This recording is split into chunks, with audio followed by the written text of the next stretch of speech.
Hello and welcome.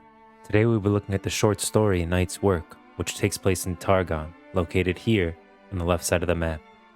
Mount Targon is the mightiest peak in Runeterra, a towering peak of sun-baked rock amid a range of summits unmatched in scale anywhere else in the world. The story heavily features Diana, Scorn of the Moon. Bearing her crescent moon blade and clad in shimmering armor the color of winter snow at night, Diana is a living embodiment of the Silver Moon's power. Imbued with the essence of an aspect from beyond Targon's towering summit, Diana is no longer wholly human, and struggles to understand her power and purpose in this world. Night had always been Diana's favorite time, even as a child. It had been that way since she was old enough to scramble over the walls of the Solari Temple and watch the moon traverse the vault of stars. She looked up through the dense forest canopy, her violet eyes scanning for the silver moon, seeing only its diffuse glow through the thick clouds and dark branches. The trees were pressing in, black and moss-covered, their branches like crooked limbs reaching for the sky. She could no longer see the path, her route forward obscured by rank weeds and grasping briars. Wind-blown thorns scraped the curved plates of her armor, and Diana closed her eyes as she felt a memory stir within her. A memory, yes, but not her own. This was something else, something drawn from the fractured recollections of the celestial essence that shared her flesh. When she opened her eyes, a shimmering image of a forest overlaid the close-packed trees before her. She saw the same trees, but from a different time, from when they were young and fruitful, and the path between them was dappled with light and edged in wildflowers.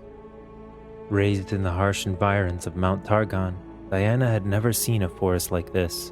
She knew what she was seeing was an echo of the past, but the scents of honeysuckle and jasmine were as real as anything she had experienced.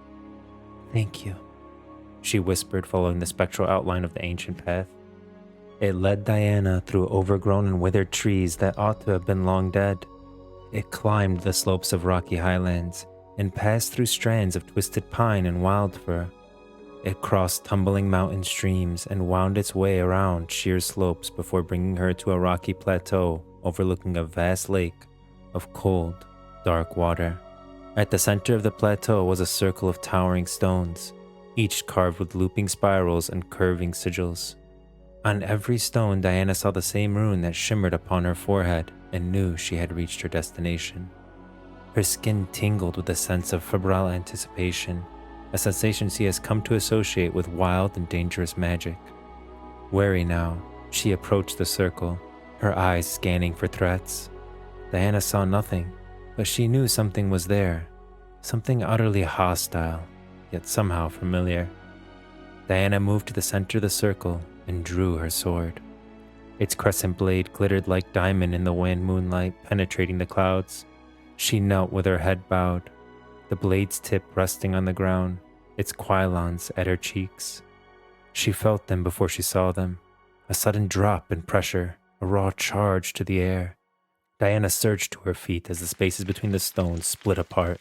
The air buckled and a trio of screeching beasts charged her with ferocious speed, ivory flesh, bone-white carapaces of segmented armor, and steel talons. Terrors.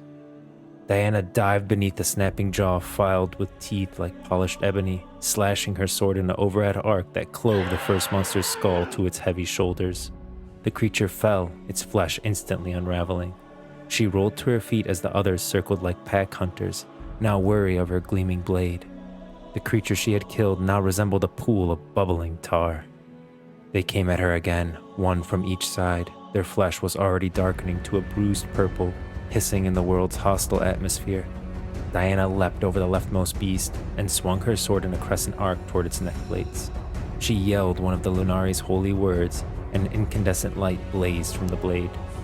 The beast blew apart from the inside, goblets of newly wrought flesh disintegrating before the Moonblade's power. She landed and swayed aside from the last beast's attack. Not fast enough. Razored talons punched through the steel of her polders and dragged her around. The beast's chest split apart, revealing a gluttonous mass of sense organs and hooked teeth. It bit into the meat of her shoulder, and Diana screamed as numbing cold spread from the wound. She spun her sword, holding the grip like a dagger, and rammed it into the beast's body. It screeched, relinquishing its hold. Steaming black ichor poured from its ruptured body. Diana spun away, biting down on the pain racing around her body.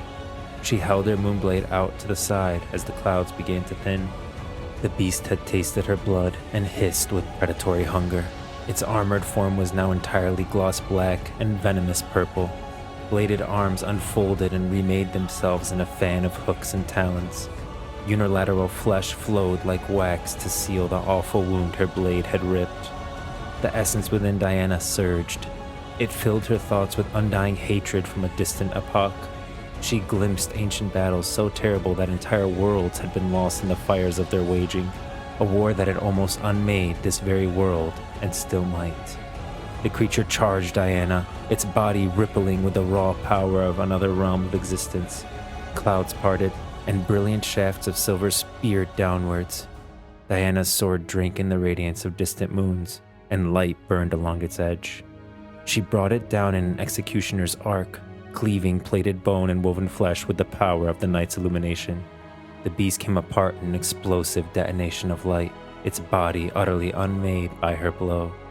Its flesh melted into the night, leaving Diana alone on the plateau, her chest heaving with exertion as the power she had joined with on the mountain withdrew to the far reaches of her flesh. She blinked away after images of a city that echoed with emptiness where once it had pulsed with life.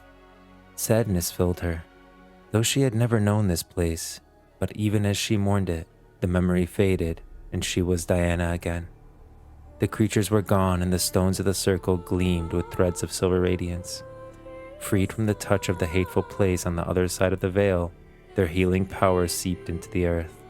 Diana felt it spreading into the landscape, carried through rock and root to the very bones of this world. "The night's work is done," she said. "The way is sealed."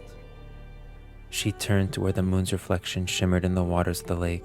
It beckoned to her, its irresistible pull lodged deep in her soul as it drew her ever onwards. "There is always another night's work," said Diana.